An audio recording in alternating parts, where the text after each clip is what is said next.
I've been sleeping like absolute garbage lately. I am beyond exhausted. So, on the non 0% chance that I fall asleep in the middle of tonight's BS with S.A.C, just fast forward until my wife comes downstairs, finds me asleep, and wakes me up, and I finish what I'm doing. Good? Good? When last we left off, William had come up with a cunning little plan to scare away the kobolds in town, in Barrow's End. And he scared away a lot of them by making it look like he had a lot more people at his back than he actually did. But not all of them, so now he's facing down 100 kobolds all by himself. Let's see how that works out for him. Chapter 20. The Chosen One. William unsheathed his dagger moments before the first of the kobolds descended on him. He thanked the gods that they were spread a little thin, closing the distance where once an army had been. He parried the first few blows with the sword of McFinn, using its size to his advantage. Kobolds didn't have much reach, and the sword, even when swung wildly, helped keep them at bay. He handled those who did get close with thrusts of the ever-sharp dagger, his parries splitting their weapons in two with no effort at all. Several more warriors joined the disheartened race to safety. He fought defensively. There were too many of them to focus his efforts on a single kobold. He had never received any training with a blade, formal or otherwise, but he knew that a rash attack against an opponent often left a swordsman defenseless. And that was against just one opponent. Surely any sort of directed aggression would mean lethal repercussions from half a dozen of the wolves in pup's clothing. The best he could hope for was to win by attrition, scare them off one by one until their numbers dwindled to what he felt he could take on in a fair fight. 0. Think, William said to himself as he dodged strikes and cleaved tiny blades asunder. How do I end this?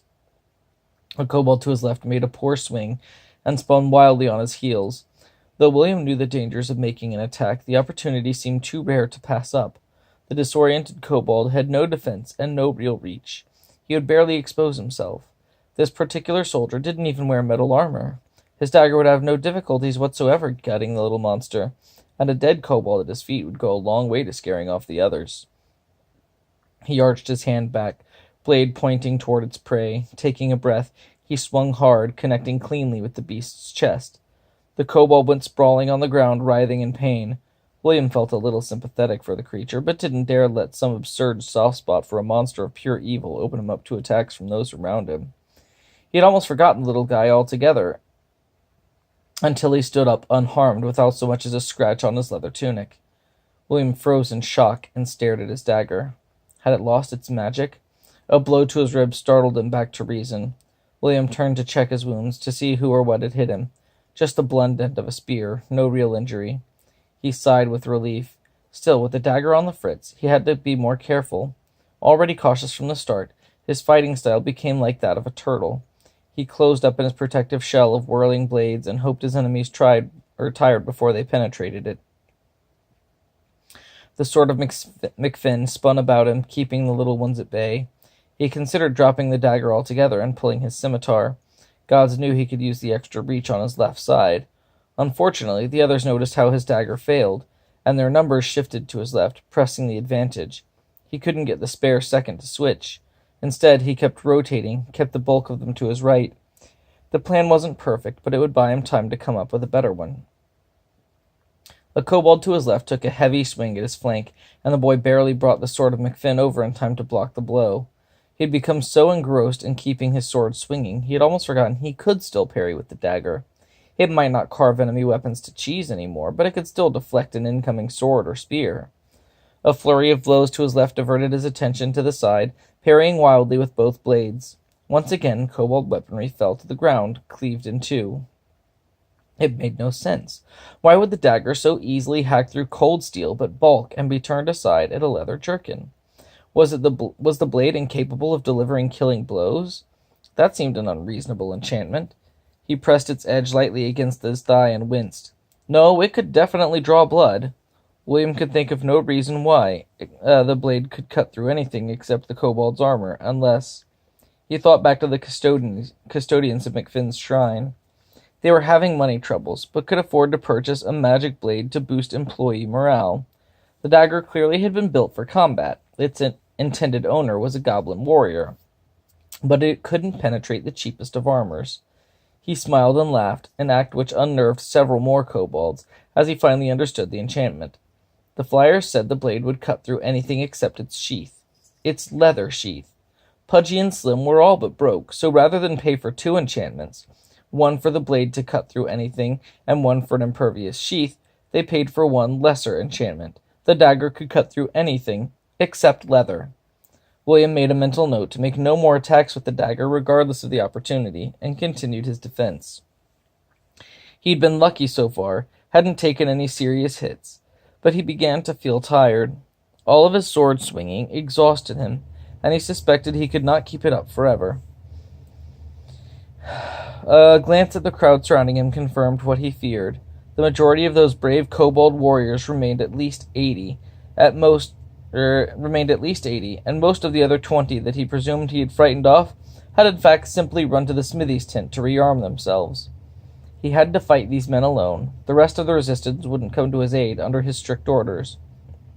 William presumed if the kobolds attacked him, it meant his plan failed, and they would come in full force, 2,000 strong. He didn't want to see his friends and neighbors, and more importantly, Sarah, slaughtered for his foolish ideas. He hadn't accounted for partial success, or that the others would assume him perfectly capable of handling 100 of the diminutive nasties on his own. He would die horribly, and he would never even know why, would never know what their little kobold leader had in mind. "Hold!" he shouted, thrusting the sword of McFinn in the air for all to see. "As McFinn's heir and wielder of his blade and all the power contained therein, I demand parley with your leader." The kobolds backed down, taking 2 steps away and holding their weapons at ease. Huh, William thought. Didn't think that would work. One of the kobolds, who towered over the others at 4 feet, approached him respectfully. He must have been important, for he carried 2 blades and wore a chainmail shirt with hammered metal greaves and vambraces on his shins and forearms respectively. "This McFair's Inn title you have mentioned," he asked in a high, scratchy voice. "This is like being a chosen one, yes?" William considered his answer carefully. He did not know if making false claims about being chosen was considered a sin by the more wrathful gods, but presumed it was. The wrathful gods came up with all sorts of rules just to give them opportunities to exercise their fury without frightening off their followers. He hedged his bets and decided to imply it as best he could, while still never specifically saying he bore any form of divine destiny. "Long ago it was prophesied that only one worthy enough would come and pull the legendary sword of McFinn from the stone in which it was cast. I alone in all the centuries have removed it from the rock, which kept its mysteries secret for many an era. I alone know the true power of the sword, and it is I who wields it." Yes, I do not need the history or the dramatics. A simple yes or no would have sufficed." The kobold turned to lead William deeper into the camp. William hesitated. It could be a trap, which might somehow have been set up at the spur of the moment. He would need certain precautions, certain anti-death measures. He would need a little time. "I don't suppose I could get 5 minutes to talk to my army, make sure they don't attack while I'm away." The kobold rolled his eyes and shrugged his shoulders. "Fine, 5 minutes, go." William ran into the woods, trying not to look like he was running at all. The kobold rolled his eyes again and sighed, slumping down on the hilt of his sword to prop himself up. He gave a nod to a coworker standing nearby. "Chosen ones, am I right?" he asked in his wolfen tongue. The kobold pulled a pipe from his pocket, packed in a little tobacco, and lit it with a tinder stick. "Yup," said the other, who took the flask from his boot and uncorked the top, taking a swig. "You know he's in those woods right now, coming up with some harebrained scheme to kill us all, don't you?" "Course I do," said the first, "but you can't do anything about it." He took a puff from his pipe, a long, slow drag that cast a warm glow across his face as the dried leaves burned. "Rules." "Whose rules? I didn't agree to any rules that says he gets unlimited planning time." "You're new, aren't you?" "How'd you know?" The kobold took a pull from his flask, savoring the burn before letting out a contented sigh. I've been around. Anyway, Chosen Union went on strike a few hundred years back until the Villains League caved. Why would they cave? They had the heroes right where they wanted them. Pressure from the Minions Guild. No heroes means cutbacks on dungeon defenses. Minions threaten to strike as well rather than lose their jobs. Minions Guild? Yeah, but it covers everyone. Minions, lackeys, hirelings, toadies. Any hired help, really. Heroes or villains. Anyway, they all threatened to strike too if the Villains League didn't give in to the heroes' demands for planning time. Why? Why would you get mad that you don't have heroes killing you? Dangerous work is better than no work at all. Besides, sometimes minions get hired by the good guys. Planning time works both ways. The kobold blew a perfect smoke ring. His partner spat whiskey through the center. Nice shot. Times like these, nothing to do but practice pointless talents. Like precision spitting, like blowing smoke rings. Touché. I used to read, but found by the time I really hit my stride, they'd come back. Sure, they get all the time in the world to plan, and we're just supposed to wait for them, but do they ever give us a chance to finish a chapter first? Maybe we should get with our union rep and see about renegotiating. I doubt it would work. Why not? You said yourself dungeons need defense contractors. They'd just hire scabs. Undead, semi-sentient jellies, that kind of thing. Things that work for free. Unskilled, but free. Do we at least get holiday pay? Yep, and dental and villains get monologuing rights. Heroes get unlimited time to plan, and the villain can't act. Villains can monologue to their heart's content, and heroes have to wait until they're done to try to escape or do whatever they've got up their sleeves. They can retort or taunt throughout the speech all they want, but for each witty comment, they have to wait 10 seconds after the bad guy stops talking to enact their plans. That sounds complicated. Keeps the League of Lawyers busy. So what about Ollivander? Rumor around the water keg this morning is he and some other heroes axed Vilius Bloodstone mid-tirade. Vilius isn't union, too miserly to pay his dues, not strong enough to force his way in anyway. And we all work together. Yup. Chosen Union needs the Villain League or they can't get any glory. Villains need Minions Guild to guard their dungeons and kidnap princesses. Minions need Chosen to assault dungeons to keep them in jobs. And the Artificers Alliance... damn it. He stopped speaking and groaned. He pulled the pipe from his mouth, tipped it over, and gave it a light pat, knocking tobacco from the bowl. With a sigh, he rubbed the embers on the ground and placed the pipe back in his pocket. What is it? The other asked. Hero's back. Break's over. Shame this kid's union, just when the conversation was getting interesting, said the other as he tucked the flask back in his booth. Yep, like reading a book. The two kobolds approached William and took position at his flanks. The others formed up behind them. They held their weapons at the ready and marched him toward the center of camp. The rookie turned to his more knowledgeable coworker, confused. Is parley part of the union agreements as well? He asked in his native kobold tongue. Nah, said the older, more experienced minion, also in koboldish. Not killing a guy while you're brokering a truce is just simply common courtesy. William couldn't tell what the two furry fiends at his sides were talking about, but he was sure it wasn't good.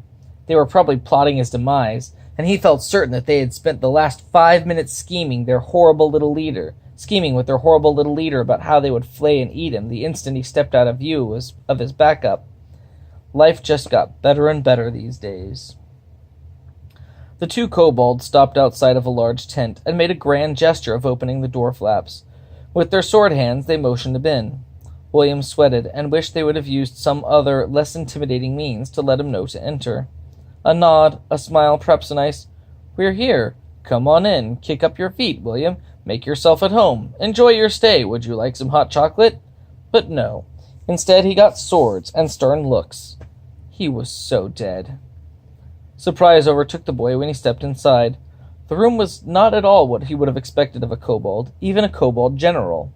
There were books and scrolls on shelves, a bearskin rug at the entrance, a mirror, a wardrobe, even a chamber pot. A moderately sized oak table with a large map on it dominated the center of the tent. Someone, probably their leader, had arranged small figures on it, representing armies and battle plans as best William could figure.